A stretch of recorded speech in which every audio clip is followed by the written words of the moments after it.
Halo, perkenalkan nama saya Rahel Malo, jurusan Ilmu Pemerintahan, angkatan 2022, kelas ekstensi. Di sini saya akan menjawab 5 soal UTS yang diberikan dosen dari mata kuliah Ilmu Pengantar Pemerintahan. Soal nomor 1, jelaskan pengertian pemerintah secara sempit dan luas. Pemerintah secara sempit dapat diartikan sebagai badan atau lembaga yang memegang kekuasaan tinggi dalam suatu negara dan bertanggung jawab atas pengambilan keputusan dan melaksanakan kebijakan publik. Sedangkan pemerintah secara luas mencakup semua institusi atau lembaga negara termasuk parlemen, kejaksaan, kepolisian, dan militernya yang memiliki peran dalam menjalankan tugas-tugas pemerintahan. Soal nomor 2, jelaskan mengapa ilmu pemerintahan dikatakan sebagai ilmu pengetahuan. Ilmu pemerintah dianggap sebagai ilmu karena ia mempelajari dalam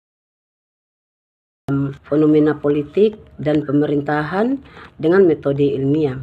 Ilmu pemerintahan juga mempelajari bagaimana pemerintah berfungsi, bagaimana kebijakan publik dibuat, dan bagaimana kekuasaan dijalankan. Oleh karena itu, ilmu pemerintahan membantu kita memahami dinamika kekuasaan dan politik dalam masyarakat dan negara.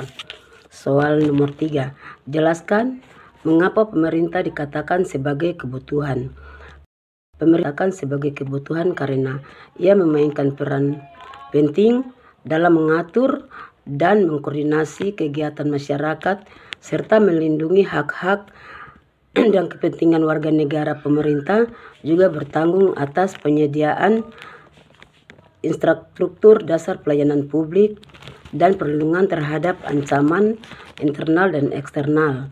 Oleh karena itu, keberadaan pemerintahan sangat penting dan memenuhi kebutuhan dasar masyarakat dan menjaga stabilitas negara. Soal nomor 4, jelaskan definisi kekuasaan dan sumber-sumber kekuasaan.